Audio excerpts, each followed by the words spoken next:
So, as my work on mindful service continues to be more and more focused on the corporate space, the organizational level of service, I'm really aiming this episode at leaders or service professionals that are kind of aspiring to really be as effective as they can in this realm. So, just so you know, in case you're normally seeking the sort of general mindful living as a service professional, maybe more in the restaurant hospitality realm, this is getting a little more organizational in its scope. But I really hope you still find benefit from it, since I think anyone can, since I think service is such a universal human motive that can be brought into anything to uplift it.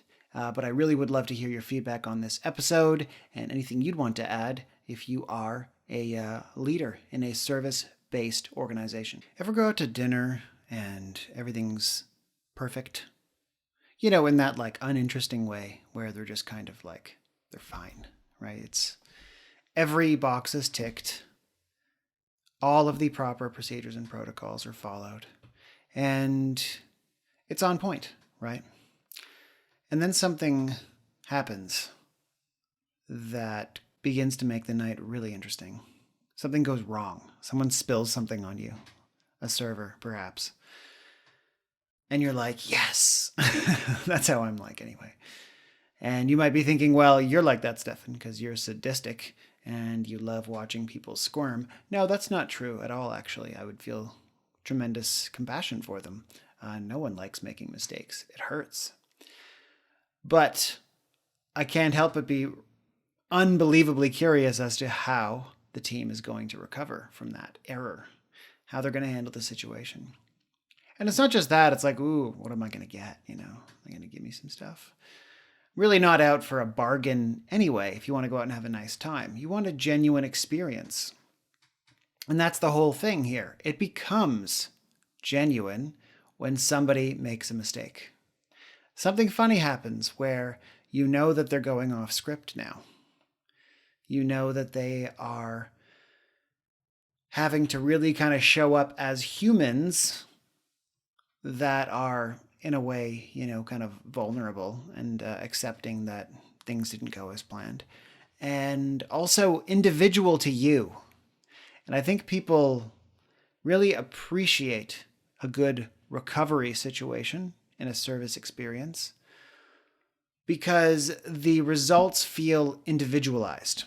They feel personal, like just they were being helped in only the way they could be helped, because the company had to go the extra mile in order to explore how to most serve you and most improve whatever went wrong, however you might have been upset in that situation. So yeah, it's no mystery that a good service recovery tends to have the best results in terms of creating customer loyalty, as well as garnering rave reviews.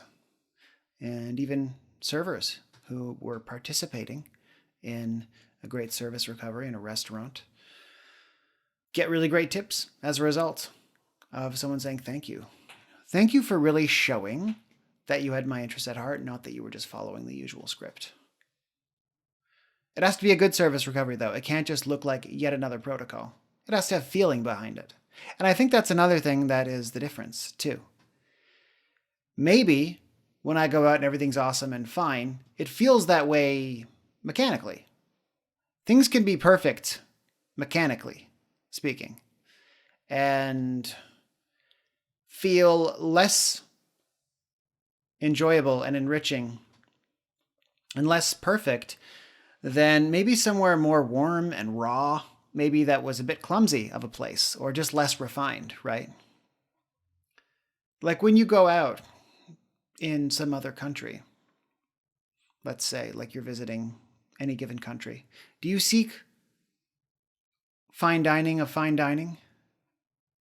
Or do you want the sort of local culture experience? You want to have a genuine experience of like, what is it really like for real people to serve me? Being themselves, surrounded by people being themselves, right? Yes, some people seek fine dining when they go to other countries. I mean, I probably would. If there was some iconic restaurant that I was willing to part with my money to experience, right? So that's what people are after, an experience that feels like authentic in a way, genuine. And by the way, this can occur without something going wrong. I hope it can. And really, this episode should just as much be pointing you in the direction of creating an authentic experience without catastrophe, because depending on that is not going to get you anywhere. And plus, like, what, you're going to start engineering catastrophes? That's not sustainable. And eventually, by the way, it's just going to become yet another procedure to follow. Okay, we just engineered a problem. Let's just recover from it and follow the protocol, right? It's when things go unexpectedly wrong that you get to see the true colors of an organization and the team. You feel like you're getting served by the team. They're giving you service that they want to give to make up for it, from one human being to another. And that feeling of it being voluntary, I think, is also really important too. You have to feel like the service you're getting is service they want to give, not like have to give, right? A service recovery is a great opportunity for that, for making it look like you're doing something that you want to, because you want to help and want to make someone happy, not something that you have to, as like, an act of contrition, basically, an act of penance for your errors. So all these little features are really important to service recovery, but also they're really good models to take into everyday service. Can every day be like a creative, spontaneous service experience for the people that we're serving in any format, whether it's on the phone or in a store, in a retail outlet, you name it, in a garage fixing cars?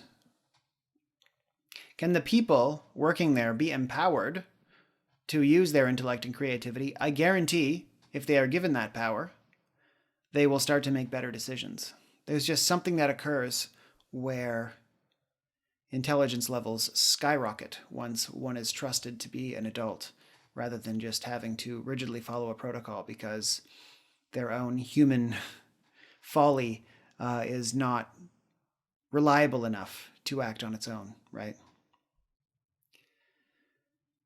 So when you build a team of people you trust, that you can trust to make the best decisions, even totally creative ones that were never tried before, this totally changes the game and totally changes the customer experience. And a lot of companies, that's a huge, huge leap to take. And I totally understand, because there's all these unknowns at play when that occurs. But really, removing those unknowns to have like rigid protocols of like, this is what we do in this situation, this is what we do to recover from this situation, it just gives an illusion of control. A sense that things are going according to plan, but it doesn't mean customers are walking away any happier. How many times have you walked away from a service experience where they were following policy, frustrated with the company and their policies? The employee did exactly what they should have done. And it was deeply unfulfilling, right? How many times have you walked away from a service experience where the employee is like, we don't normally do this, but I'm happy to solve this problem for you and improve this situation? How many times did you walk away satisfied? Hopefully they weren't lying. Hopefully they weren't just tricking you to think they were like doing you a special favor. I can be cynical like that sometimes, but honestly, like, there is usually a flavor of authenticity that can be tasted. And there's usually a flavor, like, you can tell, like, everyone here is valued and trusted, even if it's over the phone, even if it's a tech support department. So really, I guess this episode's about service recovery and how to dazzle somebody by pulling them out of the depths with far more drama, with the low and the high and all of that. We could talk about the art of that, and it's very interesting to explore. But really, this is a discussion about trusting the people that you work with. 2, own the mistake and not try to hide it and blame someone else. And to recover appropriately using their best judgment and being given the proper training and education to do so. And you know what? They're going to be more likely to own the mistake and not hide it away when there is trust that they will handle it properly, and there's less threat of punishment for making the mistake, especially if it's recovered from well. And there's clear and obvious learning that has occurred. So many places I've worked, all they were really measuring is your absence of mistakes. And of course, the presence of your sales or numbers, Measuring the positive numbers, measuring the negative numbers, and that's it. What would they say at some places? You're only as good as your last service. All that means is like your mistakes are all that we're seeing. So if you have a bad service, all we see is the negative and not all the positive that you might have done around it and all the positive ways you may have recovered from the slip up and the growth you might have experienced as a result. None of that is seen, and that is not very inspiring. Are people going to want to own up to mistakes? Are people going to be able to properly work on their weaknesses? They're not even going to want to look at their weaknesses. I found that when you are compassionate and understanding towards a mistake and towards whatever weakness may have resulted in it, you're more likely to improve that problem. And also, when there's less fear of punishment from error, there are less mistakes because there are just less nerves. This sounds counterintuitive because you might think, okay, well, if I don't have consequences in place for actions, then they're just going to run amok and everyone's going to be lazy and complacent and undisciplined. And they're going to be careless and they're going to make careless mistakes. But if ultimately everyone is on board with doing right by the customer, then the ultimate aim is going to be their happiness and fulfillment, and they're going to work in that direction and avoid the sloppy mistakes that get in the way of that. Even if there is like zero punishment for mistakes, do you think people would enjoy making them? Do you think people enjoy frustrating or upsetting or letting someone down that they're trying to serve? Of course not. It's always going to be painful to do so. Especially when you build a culture of service and you have a culture of people that are enthusiastic about really helping others. Then making that mistake is going to be deeply felt. So really, I think what people need is not punishment for making mistakes. They're going to provide their own punishment. They need strategies and techniques to work with their own self-punishing tendencies. I'll refer you to just the previous episode. We did a guided practice on self-compassion that can be done in the moment while you're working, where you make a mistake and what is the first thing that occurs in the service professional. I'm stupid. I hate myself. I'm so terrible. Oh my God, what have I done? This is a catastrophe. Blah, blah, blah, right? Do you think carrying that into all of the other people that one is serving is going to be at all helpful and good for the service product of the business? Absolutely not. And it's not going to do well for you, the employee, and your own enjoyment of your job. You want to be able to be resilient, nimble, make the mistake, move on, and leave it at the door after you've, made the correct recovery procedures, and be able to move on to the next thing. And it takes more than just saying to people like, don't let it bother you. Don't let it get you down. It's not enough just to tell someone that. All they're going to do then is feel bad for letting it bother them, because they shouldn't. The mind is really funny like that. So this is taking things a little deeper, service from the inside. You don't have to be, if you're a leader listening to this, you don't have to be like one of those lovey-dovey, huggy, alternative culture companies. This doesn't have to be like West Coasty, everyone's a winner mentality, right? This could just be you saying, hey, it's good to have these tools to be able to talk to yourself better and be able to leave everything at the door. And that's actually a practice. It's not just a suggestion that you hope someone takes. No matter how much someone thinks they shouldn't let it bother them, they will, because the emotional forces within us are really powerful. So you need to use a self-compassion strategy in order to be able to work with these on the level of feeling, because that's really what's happening here. And you can't pretend it's not there, and you cannot think that it's getting pushed under the surface and kept there, because it is felt. It is felt by everybody, your emotional state broiling under the surface. This is also really helpful for a different kind of mistake, because there's like the major error where if you were to tell a manager about it, then they would say, we need to fix this. Like, we need to make up for this. But then there's just like the little failures, like those little minute ways that you just like misjudged a situation. You misstepped. And someone might have seemed like a little annoyed that you didn't quite understand their needs. And you maybe didn't point them in exactly the right direction. Or something. Or you thought someone wanted more friendly engagement when they just wanted to be left alone. Or vice versa. They wanted more engagement, you didn't give it to them. There's so many little ways we can feel like we failed people, and the more we care, the more we will. So firstly, like, honor that part of you, because that's a great motive to have. To really want to do right by someone. To really want to tune in compassionately to their particular profile of needs. And that is an art. And it requires sometimes gathering more information. And sometimes we just haven't gathered enough before a decision has to be made. And you just need to learn to let that go and be fine with that. That you did everything you knew was possible in that moment. And everything is a data point of learning. And this is another place where you can apply self-compassion. It's not just during a catastrophe. When something's utterly a mess.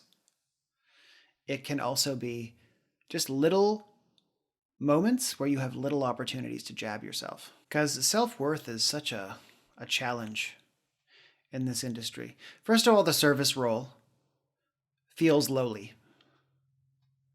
It's not when you have an empowered relationship to it and you really do connect to its power and its value. But it can by default feel that way, and you can still get pulled into those stories a bit, especially if someone's, really condescending or mistreating of you. And then, a little failure at a time will bit by bit fill that tank of self-loathing, feeling like we're deficient or unworthy in some way. So, to begin with, you have a role that's challenging to feel good about ourselves sometimes. And then you've got constant opportunities, dozens a day, hundreds a day maybe, to misstep a little bit and wonder if we made the absolute right decision just a little bit. This happens in medicine a lot more severely, so to speak, where the professionals are constantly worrying about whether they chose the right treatment strategy or not. They'll never know. They'll never know if there could have been a better direction, right? If they'd only known this, if they'd only known that. So it's really haunting sometimes. And if you're taking service home with you and still lashing yourself after the day is done and still letting things sit with you, then you need some tools and strategies to untangle yourself from this baggage. Come at things fresh. And you'll be more willing to handle these challenges because you know you're not going to crush yourself for them. And you know they're not going to stick to you and continually cause much more trauma than they really need to at all. I mean, at the end of the day, this person that you might have just not 100% nailed it with is going to forget about this, most likely. So why are you still carrying it? You've got work to do. So that's all I wanted to say about service recovery. There's so much to say about it. There's so much possibility in the realms of service recovery. And it's such a great invitation to ask yourself, how can I be this awesome when I don't need to be, when I'm not recovering? So definitely treasure those moments as learning experiences, not only how to, avoid mistakes or become more nimble at dealing with challenges, but also to just ask yourself, how can I raise myself to this level when everything's good? And how much more practice do I need to do at being really caring and really responsive and really attentive when everything's good? And where is the authenticity lacking, and that sense of being absolutely willing and voluntary lacking in my daily service interactions? All right, that's all. Check out the self-compassion practice, the guided practice, just like 10 minutes or so, which you can shorten really quickly once you get the hang of it and can apply it to any area where you're struggling a little bit and you feel like you need some support. So definitely check that out. I'll leave a link to it in the show notes. And I've got an article being published about this that I'll also leave a link to as well. It'll be a more detailed layout of everything that I've mentioned, plus some other stuff. So check that out. And thank you so much for joining me, as always. You have a great day. Ciao.